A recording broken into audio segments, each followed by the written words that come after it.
The F-16 was dead on the tarmac. They froze when the seasoned veteran fixed it alone. The Nevada sun blazed mercilessly across Nelly's Air Force Base as Master Sergeant Jake Morrison wiped grease from his weathered hands.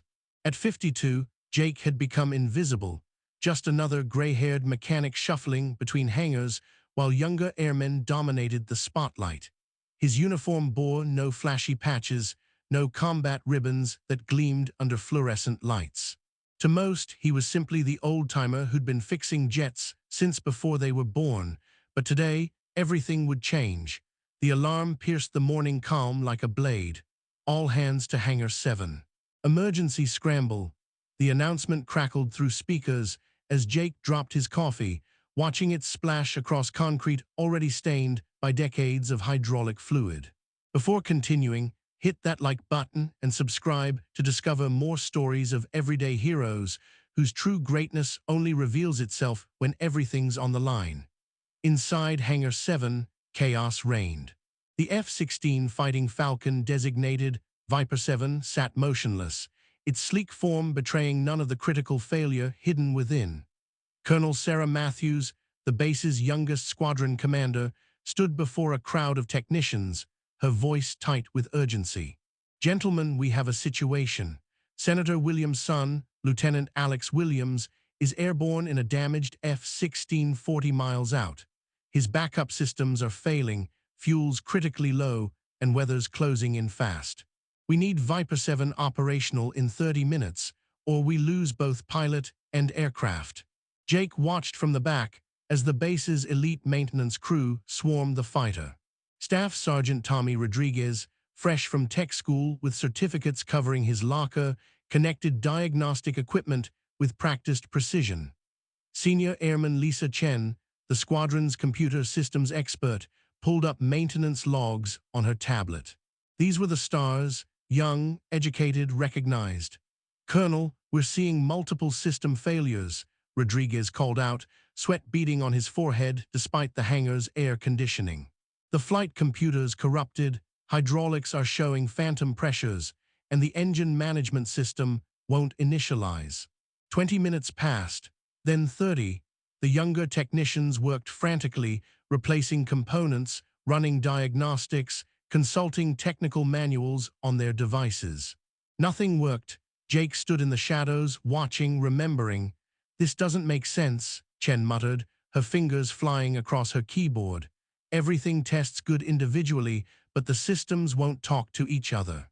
It's like there's a ghost in the machine." Colonel Matthews paced like a caged tiger.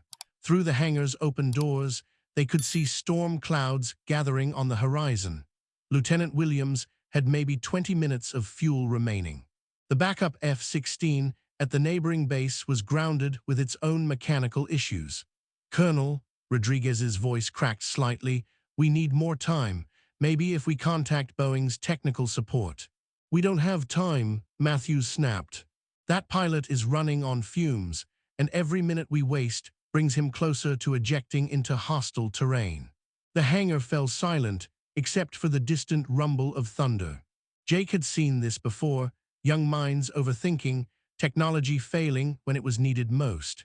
He'd lived through the transition from analog to digital, watched as the Air Force embraced computers and satellites while forgetting the lessons learned in grace-stained coveralls. Jake stepped forward, his boot heels echoing in the sudden quiet. "Colonel, request permission to take a look." Every head turned. Rodriguez actually laughed, a short, nervous sound quickly stifled. Chen glanced up from her tablet with barely concealed incredulity. These were the best and brightest, armed with degrees and certifications, backed by cutting-edge diagnostic equipment. What could an old sergeant with calloused hands possibly offer? Colonel Matthews hesitated. Protocol demanded she trust her primary team, the ones with the latest training, the newest equipment. But desperation makes its own rules. "Sergeant Morrison, you have 15 minutes.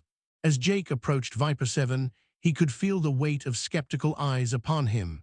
The younger airmen stepped back, some checking their phones, others whispering among themselves. They'd humor the old man, let him poke around while they prepared for the inevitable, calling in the accident investigation team and notifying next of kin. Jake didn't touch a single diagnostic computer. Instead, he pressed his ear against the fuselage, listening. His hands traced wire bundles with the gentle touch of a surgeon, feeling for vibrations, temperature variations, the subtle signs that no computer could detect. The storm was moving faster than predicted. Colonel Matthews watched the weather radar with growing dread as rain began to patter against the hangar's metal roof. Lightning flickered in the distance, each flash illuminating her worst fears. Lieutenant Williams had been her student once, a cocky kid with his father's political connections, but also genuine skill in the cockpit. Now he was alone in a crippled aircraft, trusting her to get him home. Jake Morrison worked in silence, his movements deliberate and unhurried despite the ticking clock. He'd removed an access panel behind the cockpit and was tracing wiring with his bare hands, ignoring the sophisticated equipment surrounding him. The younger technicians watched with barely concealed impatience. "Sergeant Morrison," Rodriguez called out, checking his watch, "we've got 12 minutes. Maybe we should." "Quiet," Jake said softly, his attention focused on something the others couldn't see. His fingers had found an irregularity, a slight bulge in a wire bundle that shouldn't be there. "Lisa, pull up the maintenance log from 3 days ago, engine bay inspection." Chen tapped her tablet, scrolling through digital records. "Here it is, routine inspection, no discrepancies noted, signed off by Airman First Class Peterson." Jake nodded grimly. Peterson was new, eager, and thorough, maybe too thorough. During that inspection, Peterson would have moved this wire bundle to check the hydraulic lines underneath. When he put it back, he didn't secure the clamp properly. The old sergeant's hands worked with surprising speed now, loosening the improperly secured clamp. As he lifted the wire bundle, they could all see the problem. A main data bus cable had been pinched between two metal brackets, its outer shielding compromised. For 3 days, vibration and temperature cycles had gradually degraded the connection. "That's impossible," Rodriguez protested. "The diagnostic equipment would have caught a damaged data bus." Jake pulled out a worn multimeter, ancient by the hangar's standards, its analog needle a relic in a world of digital displays. He probed the damaged cable, and the needle flickered erratically. Digital diagnostics send test signals at specific voltages and frequencies. They're looking for complete failures, not intermittent faults. This cable works fine under test conditions, but fails when the system's under load. The revelation hit the room like a physical blow. All their sophisticated equipment, their computer models and diagnostic protocols had been blind to a problem that Jake had identified through touch and intuition. But finding the problem was only half the battle. The damaged section was in a nearly inaccessible location, wedged between the engine firewall and a major structural beam. Replacing the entire cable would take hours of disassembly. "Colonel," Chen said quietly, "even if we order the part now, it won't arrive until—" "We don't need a new cable," Jake interrupted. He was already moving toward a storage locker, returning with a small kit of tools that looked older than some of the airmen. "We need to splice it." Rodriguez shook his head. "Regulations clearly state that data bus cables can't be field spliced. It compromises signal integrity." "In normal circumstances, yes," Jake replied, carefully stripping the damaged cable with a technique that belonged to an earlier era of aviation maintenance. "But these aren't normal circumstances." Colonel Matthews found herself caught between protocol and desperation. The regulations existed for good reasons. Field repairs could introduce new problems, compromise system reliability. But Lieutenant Williams was 8 minutes away from a forced ejection, and the backup bases were all reporting weather delays. Jake worked with the steady hands of someone who had performed similar miracles countless times before. He exposed the individual wires within the cable, each one color-coded and carrying specific data streams. Using techniques learned from mentors who had maintained aircraft when computers filled entire rooms, he began splicing each wire individually. "The trick isn't in the equipment," Jake explained as he worked. his voice carrying the weight of 3 decades of experience. It's understanding that every aircraft has a personality. Viper 7 here has always run a bit hot in the engine bay. That extra heat made the cable insulation brittle faster than normal. The diagnostics couldn't account for that because they don't know this particular bird like I do. The younger airmen gathered closer, watching Jake's weathered hands perform surgery on the aircraft's nervous system. They had learned about aircraft systems in classrooms and simulators, but Jake had learned by listening to engines breathe, by feeling the subtle vibrations that meant trouble was brewing. As Jake completed the final splice, wrapping it in specialized tape that would protect the connection from heat and vibration, the hangar fell silent. Even the storm outside seemed to pause, as if nature itself was holding its breath. "Colonel," Jake said simply, "she's ready." The hangar erupted in controlled chaos as Jake Morrison stepped back from Viper 7. Colonel Matthews moved with military precision, coordinating with the tower while ground crews prepared the aircraft for immediate launch. The storm was intensifying, and Lieutenant Williams had less than 5 minutes of fuel remaining, barely enough for one landing attempt. "Ground power connected," called Airman Peterson, the same young mechanic whose well-intentioned thoroughness had caused the original problem. His face was pale, with the weight of understanding how close they'd all come to disaster. Jake watched from the sidelines as Staff Sergeant Rodriguez initiated the startup sequence. Despite their earlier skepticism, the younger technicians now looked at him differently, not with the casual dismissal reserved for outdated equipment, but with something approaching reverence. The F-16's engine began its familiar whine, building from a whisper to a roar. One by one, the aircraft systems came online. Navigation, communications, flight controls, everything that had been dead minutes before now pulsed with electronic life. "All systems green across the board," Rodriguez announced, his voice betraying amazement. "Engine parameters normal, hydraulics responding, flight computers synchronized." But Jake wasn't celebrating yet. His weathered face remained impassive as he watched the displays, listening to the engine's song with an ear trained by decades of experience. The splice was holding, but the real test would come when the aircraft was pushed to its limits. Colonel Matthews spoke rapidly into her headset, coordinating with the approach control tower. "Tower, this is Hangar 7. Viper 7 is operational and ready for immediate launch. How's our inbound looking?" The response crackled through speakers throughout the hangar. "Hangar 7, be advised Lieutenant Williams is declaring minimum fuel. He's got one shot at this approach. Winds are gusting to 30 knots with moderate turbulence. If Viper 7 doesn't get airborne in the next 2 minutes, we're looking at a guaranteed ejection scenario." The words hung heavy in the air. Everyone understood what that meant. An ejection over the Nevada desert in a storm was survivable, but barely. The F-16 would be a total loss, $60 million of taxpayer equipment scattered across the landscape. Jake stepped forward, his voice cutting through the tension. "Colonel, request permission to ride along on the maintenance channel during launch." Matthews hesitated. It was irregular, potentially against protocol. But nothing about this situation was regular. "Granted, Sergeant, you've earned the right." As Viper 7 taxied toward the runway, Jake plugged his headset into the maintenance communication system. Through the static, he could hear the pilots breathing, steady but concerned.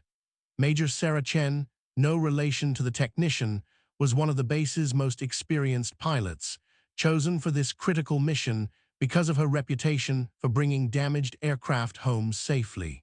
"Viper 7, this is maintenance control," Jake said into his microphone. "Sergeant Morrison here. How are the systems responding?" "Morrison, thank God," came the reply. "Everything looks good on my end, but I'm seeing some minor fluctuations in the engine management system.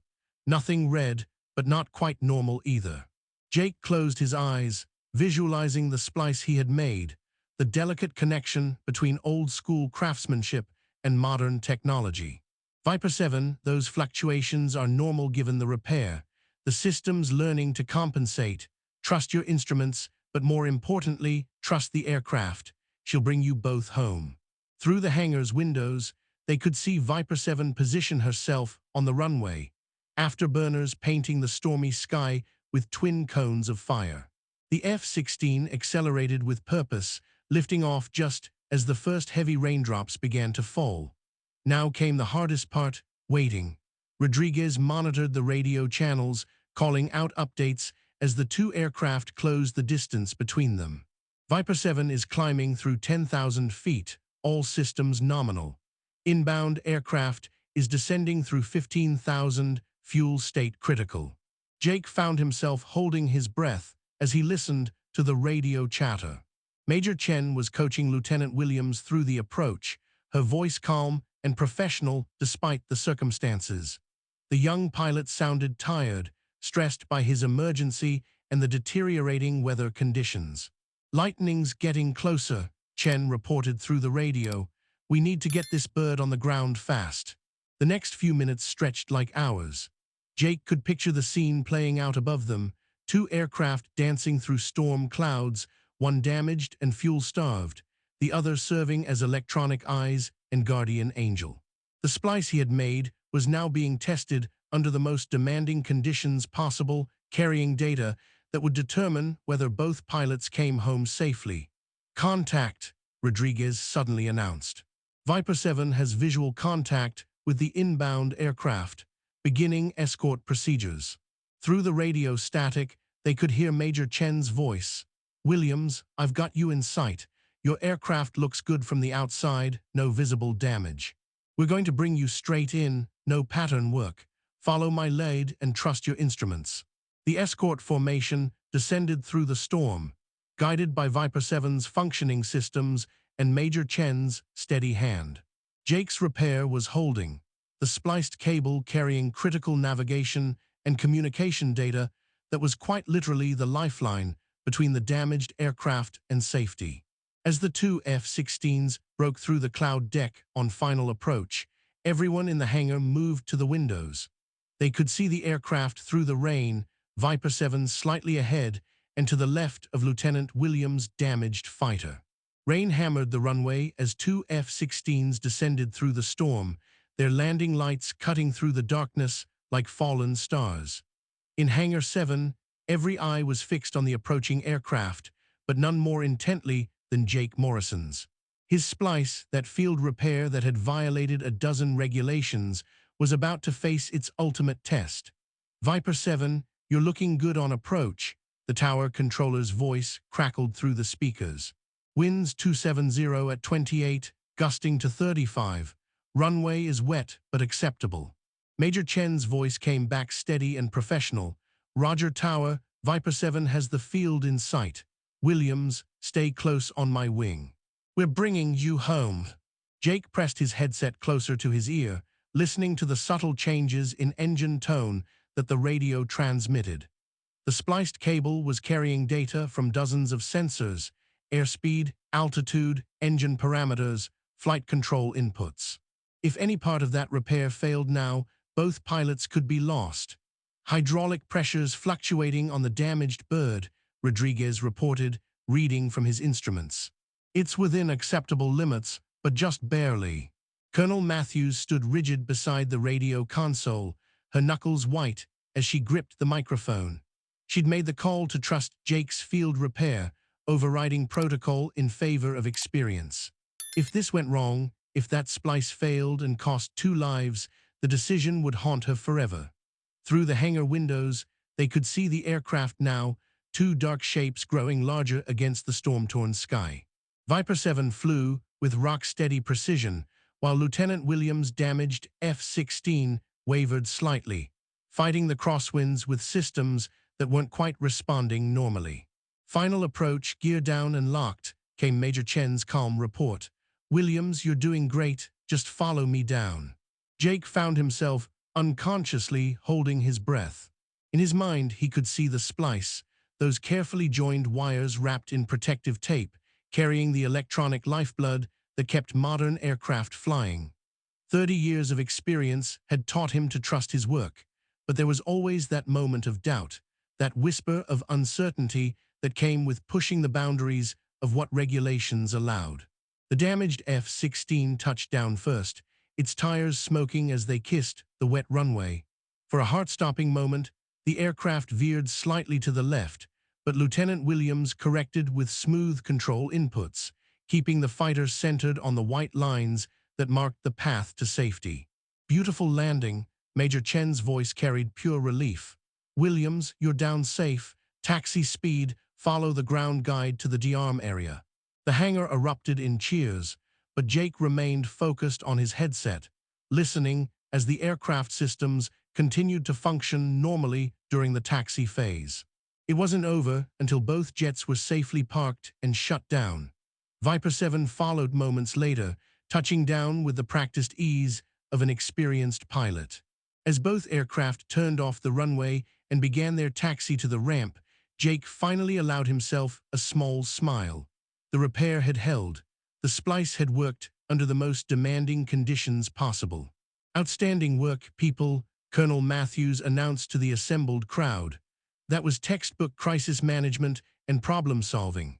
But as the congratulations began to flow, Jake noticed something that made his blood run cold. On his headset, he could hear a subtle change in the sound from Viper 7's engine, a slight roughness that hadn't been there before. Major Chen hadn't reported it, probably couldn't even detect it over the normal sounds of taxi operations, but Jake's trained ear caught the irregularity immediately. He keyed his microphone quickly. "Viper 7, maintenance control. Recommend you shut down immediately after parking. I'm detecting a possible compressor issue." There was a brief pause before Chen responded. "Maintenance, engine parameters all show normal. Are you sure?" "Trust me on this one, Major. Something's not right." Minutes later, as both aircraft reached the parking area, Jake was already moving toward the door. He grabbed his toolbox and headed into the storm, rain immediately soaking through his uniform. Behind him, he could hear Rodriguez and the other technicians following, their earlier skepticism replaced by curiosity and respect. By the time they reached Viper 7, Major Chen had already begun the shutdown sequence. As the engine wound down, Jake positioned himself near the intake, listening to the dying whine of the turbine. There, embedded in the normal sounds of shutdown, was the telltale tick-tick-tick that meant trouble. "Pop the engine bay panels," Jake called to Rodriguez. "We've got a problem."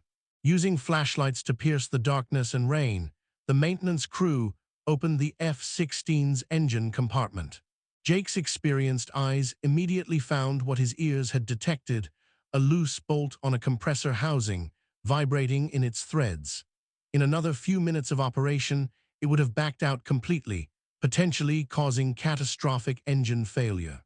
"How did you know?" Chen asked, appearing at Jake's shoulder with her helmet tucked under her arm. "My instruments showed everything normal." Jake pointed to the loose bolt, now secured with a few turns of his wrench. 30 years of listening to engines sing, Major. They tell you their problems if you know how to hear them."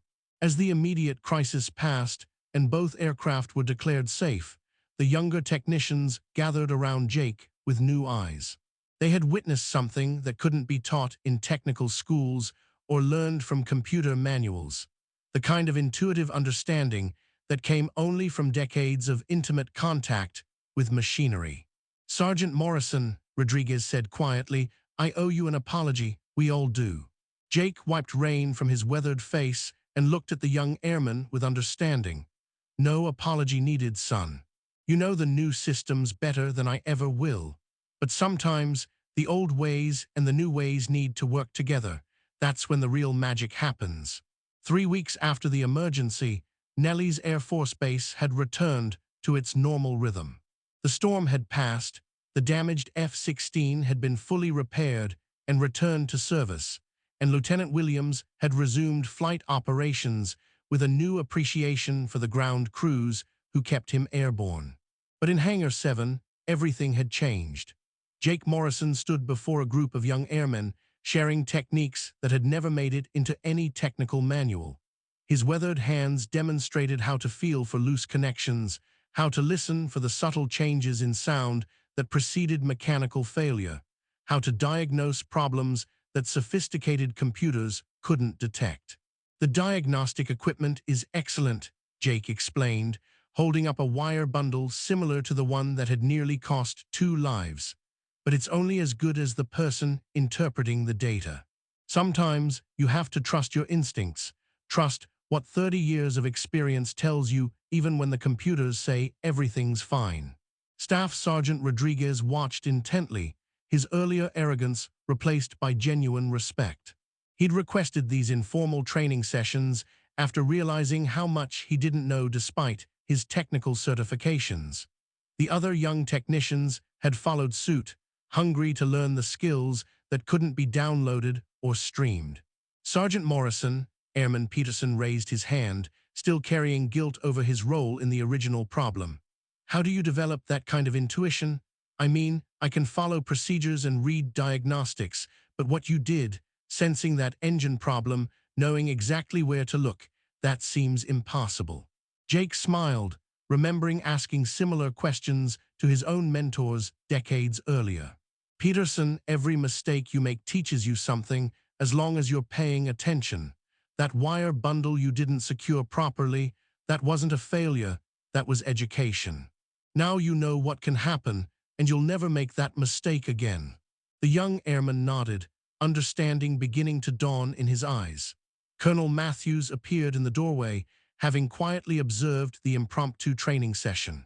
In her hand was a folder containing paperwork that would change Jake's life, though he didn't know it yet. Sergeant Morrison, a word in private.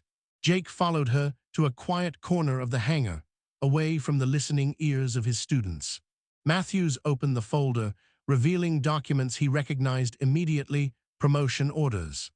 The Air Force has decided that your actions 3 weeks ago warrant recognition, she said. Effective immediately, you're being promoted to Senior Master Sergeant. Additionally, you're being assigned as the base's Senior Maintenance Advisor, with authority to override technical procedures when circumstances warrant. Jake stared at the papers, feeling a mixture of pride and bewilderment.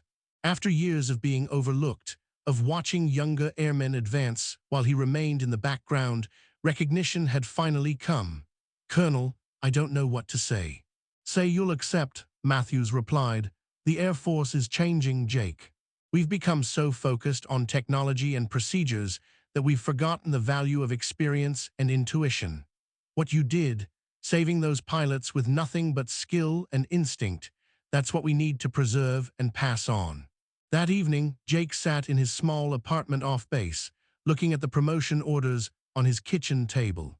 The phone rang, his daughter Sarah calling from college back in Ohio. Dad, I heard about what happened from Mom. She said you saved 2 pilots. Jake smiled, hearing the pride in her voice. I just did my job, sweetheart. Fixed a broken airplane. Dad, you're being modest. Mom said the whole base is talking about it, that they're promoting you and everything. For years, Sarah had struggled to explain to her college friends what her father did for a living. Aircraft maintenance didn't carry the glamour